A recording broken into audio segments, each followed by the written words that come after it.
ओम नमः शिवाय, हर हर महादेव। हजुरहरू सन्चै हुनुहुन्छ होला। आजको दिन शुभ होस्, मङ्गलमय होस् र आज हेर्न सक्नुहुन्छ हजुरहरूले म यो मन्दिरको माथि शिखर दर्शन गराउँदै हजुरहरूलाई आज माता तीर्थौसीको धेरै धेरै शुभकामना।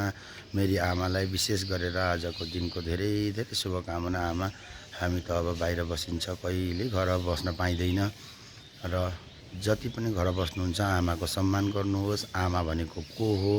आमालाई सम्मान दिनुपर्छ।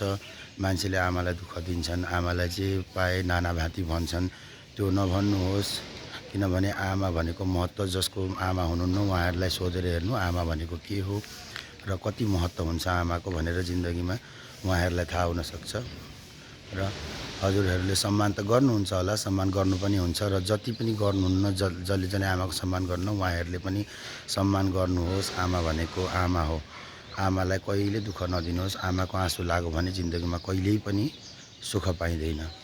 त्यही कारणले आमालाई कहिले दुःख नदिनुहोस्। र आज माता तीर्थौसीको मेरी आमा, मेरी सानीमा सबै आमाहरूलाई यानि कि सम्पूर्ण आमाहरूलाई मेरो धेरै धेरै सम्झना, न्यानो अभिवादन। हर हर महादेव।